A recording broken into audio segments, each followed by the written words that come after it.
Hello everyone, this is Saloni Pandey, your sociology educator, and I welcome you all to your favorite channel Magnate Brains, जहां पर आपको मिलती है 100% free and quality education without any paid subscription.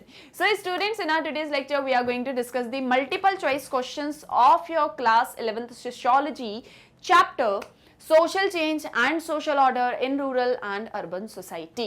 तो rural और urban society में किस तरीके से social change and social order होता है, इस चैप्टर के मल्टीपल चॉइस क्वेश्चंस हम आज के हमारे इस लेक्चर में करने जा रहे हैं। चैप्टर हमने ऑलरेडी कंप्लीट कर लिया था with each and every topic detail discussion, NCERT solutions and one shot revision. I hope सो आपने भी कंप्लीट कर लिया होगा।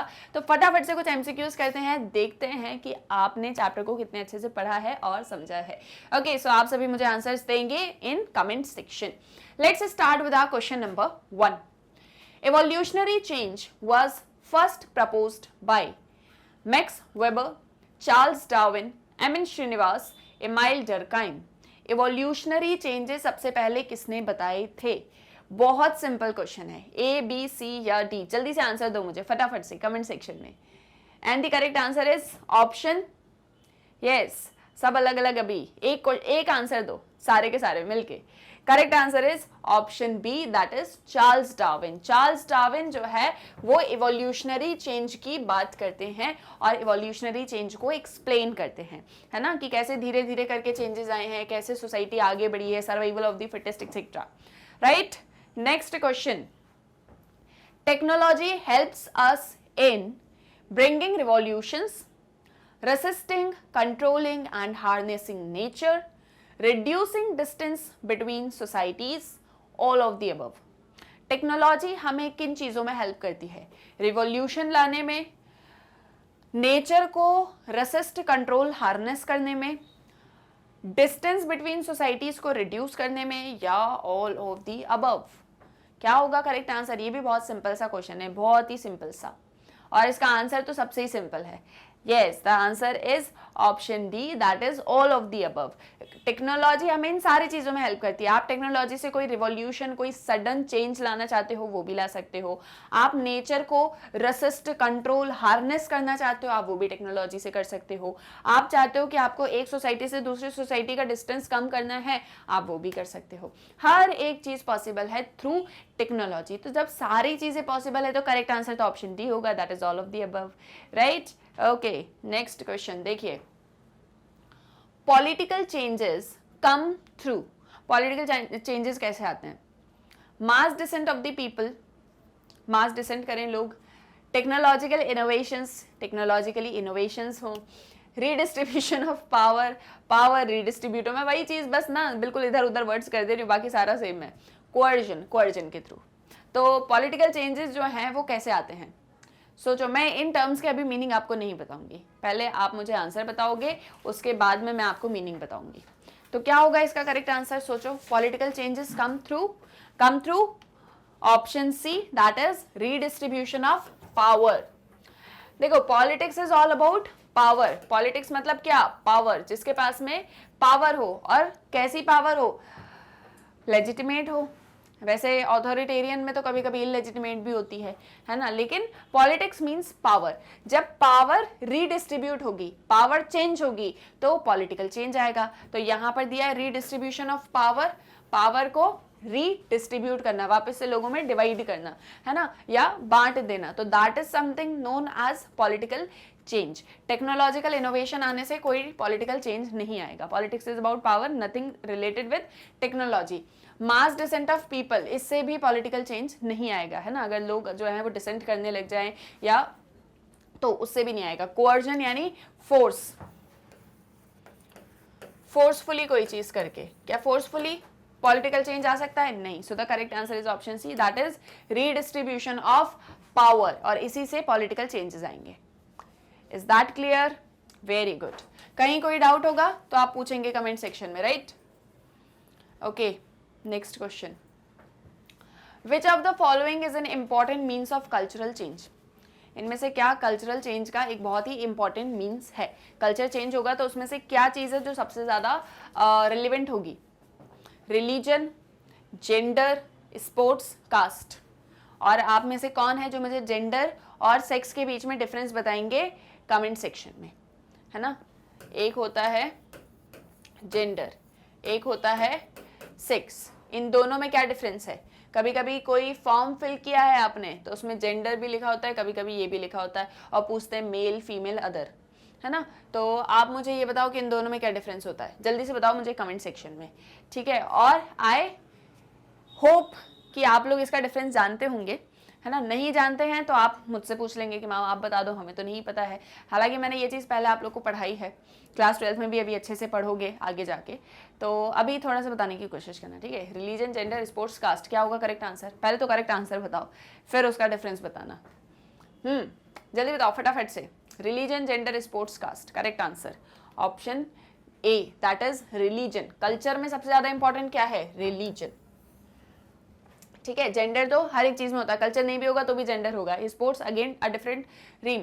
कास्ट जो है वो कहीं कहीं होता है, हर एक कल्चर का पार्ट नहीं होता कास्ट। जैसे इंडियन कल्चर का पार्ट है लेकिन फॉरेन कल्चर्स का पार्ट उतना ज्यादा नहीं है ना। तो दैट इज समथिंग कि रिलीजन जो है वो यहाँ पर मीन्स है कल्चरल चेंज का, important means of cultural change. Is that clear? Good enough. Next question, question number 5। Dash is the power of an individual to exercise a certain degree of influence on another individual. इनमें से क्या एक correct answer है जो कि एक power है एक इंडिविजुअल की, जिससे वो दूसरे इंडिविजुअल के ऊपर एक certain degree of influence exercise कर पाता है। मतलब मेरे पास कोई ऐसी पावर है जिससे मैं आपको इन्फ्लुएंस कर सकती हूँ, आपके डिसीजन को इन्फ्लुएंस कर सकती हूँ, उसे क्या बोलेंगे? Okay, authority, domination, law, legitimacy. सोचो, बताओ क्या होगा करेक्ट आंसर? आंसर थोड़ा थोड़ा सही जा रहे हो, हाँ सारे अभी सही हो। Correct answer option B, that is domination. देखो, जब आप डोमिनेट कर रहे होते हो, है ना, आपकी अपनी पावर है कि आप डोमिनेट करके, जैसे मैं हूं, मैं डोमिनेट कर दूं और आपके डिसीजन को इन्फ्लुएंस कर दूं। आप बोलो मैम राइट जाना, मैंने कहा नहीं लेफ्ट ही जाओगे, तो मेरे पास में वो पावर है और आप मुझे डिनाई भी नहीं कर सकते हो। तो दैट मीन्स कि मेरे पास में वो डोमिनेशन है। अब देखो ये बाकी चीजों से कैसे डिफरेंट है, क्योंकि अथॉरिटी का मतलब होता है लेजिटिमेट पावर। अथॉरिटी का मतलब क्या है? लेजिटिमेट पावर, पावर जो कि करेक्ट है, राइटफुल मैनर में यूज की गई है, तो वो अथॉरिटी होती है। डोमिनेशन ये होता है कि आप दूसरे पर्सन के डिसीजन को इन्फ्लुएंस कर सकते हो, अब वो चाहे या ना चाहे, पर आप चाह रहे हो। जैसे मैंने आपसे कहा कि आप तो राइट जाना चाहते हो, पर मैं बोल रही हूँ नहीं आप लेफ्ट ही जाओगे। अब आप राइट जा ही नहीं सकते क्योंकि मैंने बोल दिया है ना, मैं आपको डोमिनेट कर पा रही हूँ। Law is something that is related with rules regulation. Legitimacy का मतलब क्या? एक चीज होती है जो कि करेक्ट है ना, तो लेजिटिमेसी भी यहाँ पर करेक्ट नहीं है। जो करेक्ट आंसर है वो है आपका domination, power of an individual to exercise certain degree of influence on another individual, है ना। अगर यहाँ पर ऐसा होता power of an individual, legitimate power of an individual, तो हमारा करेक्ट आंसर अथॉरिटी होता। राइट, क्लियर है ये भी? चलो अब आ जाते हैं हमारी नेक्स्ट क्वेश्चन पे, that is question number 6। The combination of authority, law and domination results in. जब अथॉरिटी, डोमिनेशन, लॉ ये सारी चीजें साथ में आ जाती हैं तो क्या होता है? Consent and cooperation, dissent, violence and crime, conformity. क्या होगा इसका आंसर? सबको पता है ना? Yes, the correct answer is option A, that is consent and cooperation. जब अथॉरिटी भी होगी, डोमिनेशन भी होगा, लॉ भी होगा, तो कंसेंट भी होगा और कॉपरेशन भी होगा। लोग आपकी बात मानेंगे भी, कॉपरेट भी करेंगे, है ना। तो इसीलिए इसका कॉम्बिनेशन में करेक्ट आंसर ए है ना। Violence is the extreme form of contestation that not only goes against dominant order, legalities, social norms, all of these. Violence एक extreme form है contestation का that not only goes against, जो किसी एक चीज के अगेंस्ट नहीं जाता, है ना। मतलब not only goes against, सिर्फ इसी चीज के अगेंस्ट में नहीं जाता। Dominant order, legalities, social norms, all of these. Correct answer. Answer option D, that is all of these. Violence extreme form है कंटेस्टेशन का जो कि dominant order, legality, social norm, हर एक चीज के अगेंस्ट जाता है ना। इसका देखो मतलब क्वेश्चन क्या पूछ रहा है कि वायलेंस एक्सट्रीम फॉर्म है कंटेस्टेशन का that not only goes against, सिर्फ इस चीज के अगेंस्ट में नहीं जाता, बट किन और चीजों के अगेंस्ट में, तो अगर कोई डोमिनेंट ऑर्डर है उसके अगेंस्ट भी जाएगा, कोई लीगल चीज है उसके अगेंस्ट भी जाएगा, कोई सोशल नॉर्म है उसके अगेंस्ट भी जाएगा, क्योंकि वायलेंस हर एक चीज को जो है मतलब हर एक रूल रेगुलेशन को खत्म कर देता है।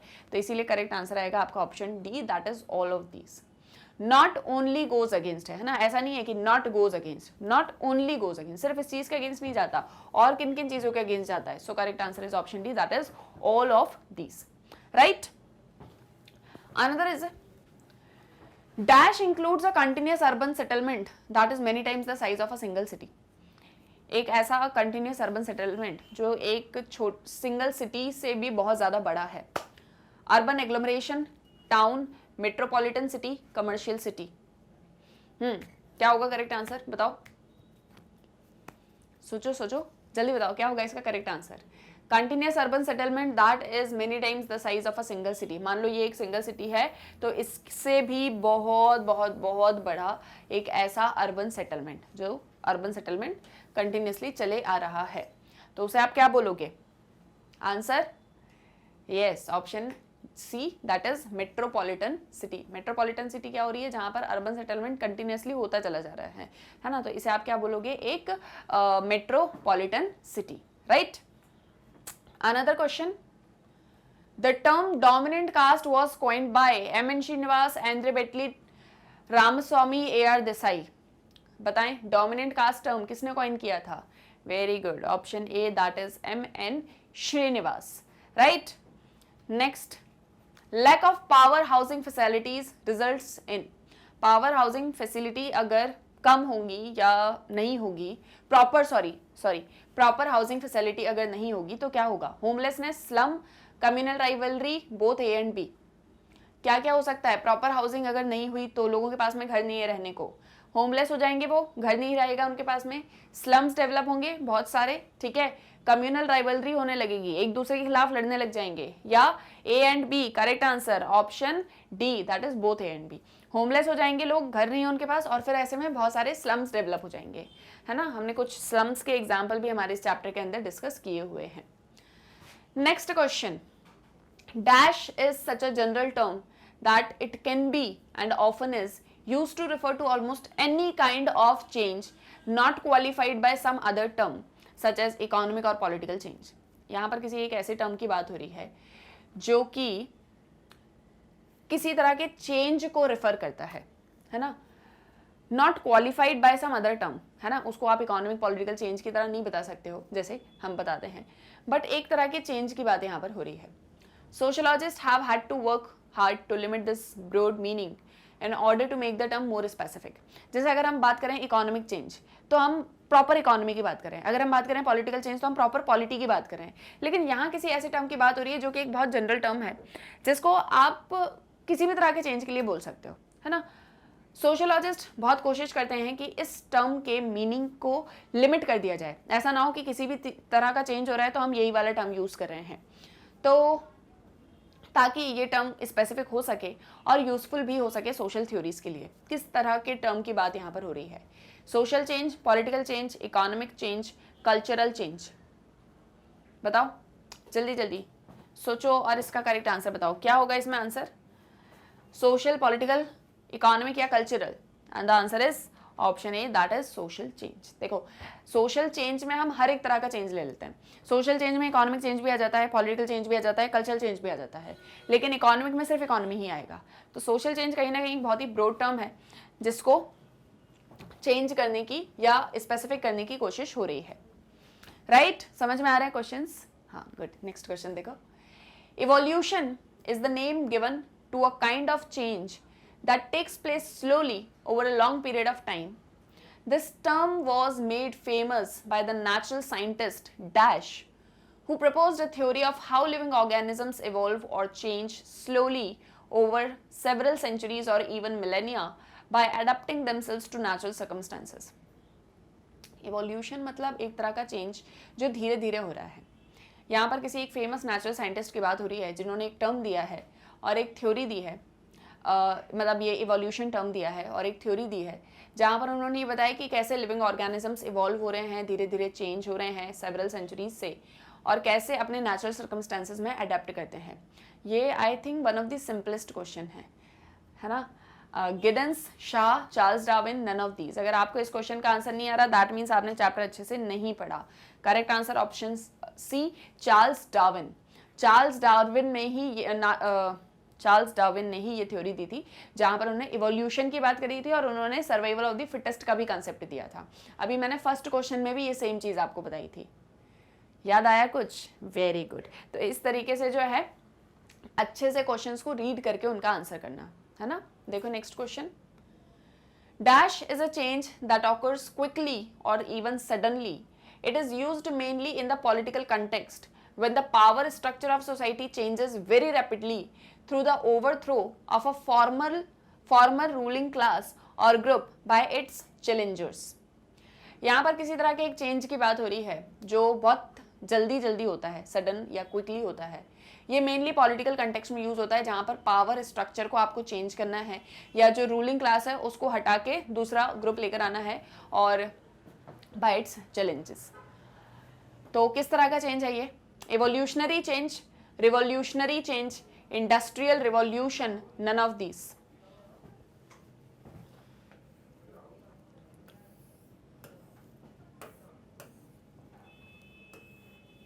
ये तीन टर्म्स याद रखो और फिर बताओ किस तरह का चेंज है। सडन चेंज हो रहा है, क्विक चेंज हो रहा है, पॉलिटिकल स्फीयर में जनरली यूज किया जाता है और पावर स्ट्रक्चर को चेंज कर देता है। अभी हमने डिस्कस करा जो इवोल्यूशनरी चेंज है वो कैसे होता है?